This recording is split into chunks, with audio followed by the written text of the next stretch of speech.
después de esta larga celebración de Pascua y la fiesta que tuvimos ayer, en la que recordábamos a María como Madre de la Iglesia, fiesta o memoria o solemnidad realmente nueva en el calendario de celebraciones.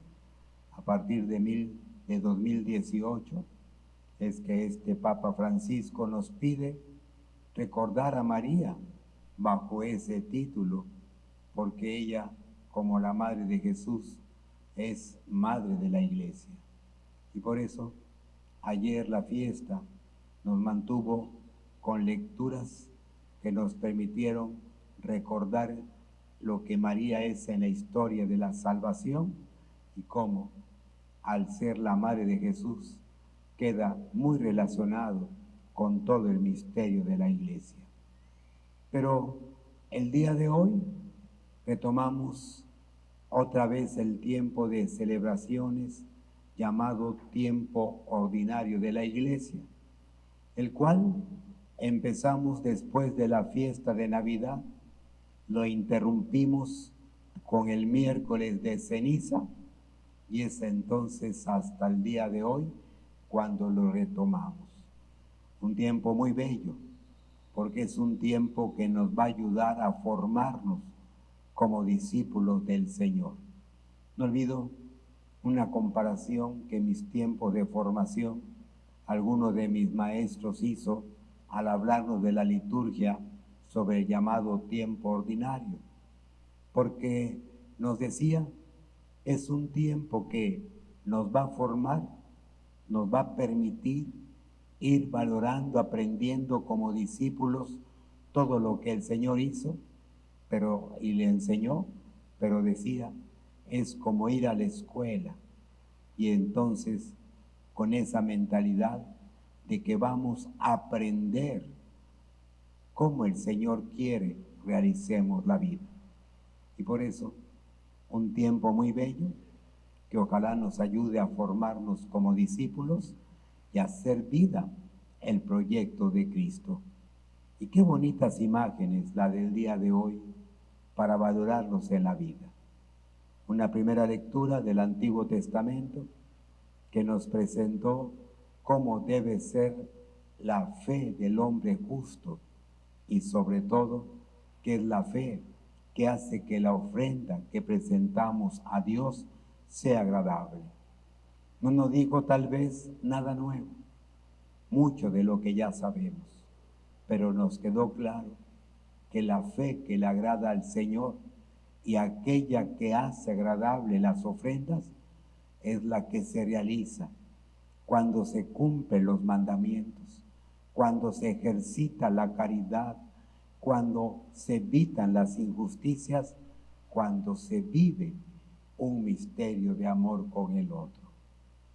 Una valoración que siempre habría que hacer en la fe, que siempre sería para interrogarnos, porque a veces nos podemos equivocar creyendo que estamos realizando el proyecto de fe que Dios pide, que estamos viviendo bien la religión y estamos lejos de hacer una ofrenda agradable. Y por eso, las imágenes con las cuales este autor en este libro nos dice cuál es la fe y la ofrenda que agrada al Señor. Pero también el texto tiene una expresión que podemos tomar y unirla con el Evangelio y que podría también llevarnos a otro compromiso, porque escuchamos al final de la lectura que dijo este autor, no chantajees a Dios. Y es una expresión que si la analizamos, siempre hacemos, chantajeamos con Dios. Mucha gente a veces le dice a Dios que si le permite un milagro, va a hacer cambios en su vida. ¿Y cuántas veces hasta le reclamamos y le chantajeamos tanto que he hecho por ti y tú no haces nada por mí? No es nada extraño oír a gente que a veces habla con decepción de su fe y de Dios, porque ha hecho tanto para Dios y parece que Dios no tomó en cuenta nada de lo que hizo. Y resultó que su vida se ve llena de problemas, que ha pasado por momentos difíciles como enfermedades, muerte de un ser querido, y se siente que este Dios no le retribuye como ella quisiera por todo el bien que hace para él. Y no es una experiencia ajena a los sentimientos de muchos de nosotros. El Evangelio nos presentó al apóstol Pedro haciendo esa pregunta: nosotros hemos dejado todo por ti, ¿qué nos vas a dar como recompensa? Pregunta que sorprende del apóstol Pedro, porque él siente que él es importante, cree que lo que él hace supera lo que su maestro le está dando. Tal vez se perdió en ese momento el apóstol Pedro, y al valorar la experiencia que venía con el Señor conociendo, él se siente que está haciendo mucho por ese hombre Jesús, que ahora es su maestro, y por eso se atreve a decirle: ¿qué nos vas a dar? Y cuando uno valora esto, y uno pudiera preguntar: ¿y quién era Pedro antes de que el Señor lo llamara para acompañarlo? Y la respuesta nos va a llevarnos a ubicarnos. Un hombre pobre, que vivía en un lugar muy pobre, un pescador que pudiéramos decir ni siquiera tenía éxito, porque el Evangelio presenta que en una ocasión ni siquiera pescó nada. Un hombre tal vez con un cierto fracaso en la vida. Pero su vida cambió cuando el Señor le llamó. Su vida dio un giro ante un llamado y una misión que el Señor le va a dar. Pero Pedro, esto que él era, ya lo había olvidado. Y ahora siente, por la importancia que tiene Jesús, que él es también o tal vez más importante que su maestro. Y por eso lo chantajea: nosotros estamos dando la vida por ti, ¿qué nos vas a dar como recompensa? Ese es un peligro que a veces corremos en la fe. Sucede mucho en la vida de la iglesia. ¿Cuántos de nosotros, sacerdotes, religiosos, religiosas, gente que está en los grupos con algún cargo, coordinadores, nos sentimos como Pedro en ese momento? Nos sentimos que hacemos más que el maestro. A veces cuando uno analiza las historias de familia de las que somos, gente pobre, humilde, la pregunta sería: ¿será que si estando en ese ambiente de familia hubiéramos logrado, cuando menos, terminar un estudio profesional? A lo mejor muchos no. A lo mejor, por ejemplo, si algún coordinador de la iglesia, de grupos, valorara su vida, fuera de la iglesia, sea una persona sin éxito, que no logró nada, ni terminar un estudio, ni un buen trabajo, y que a lo mejor, como decimos de una manera muy popular, seríamos don nadie de la vida.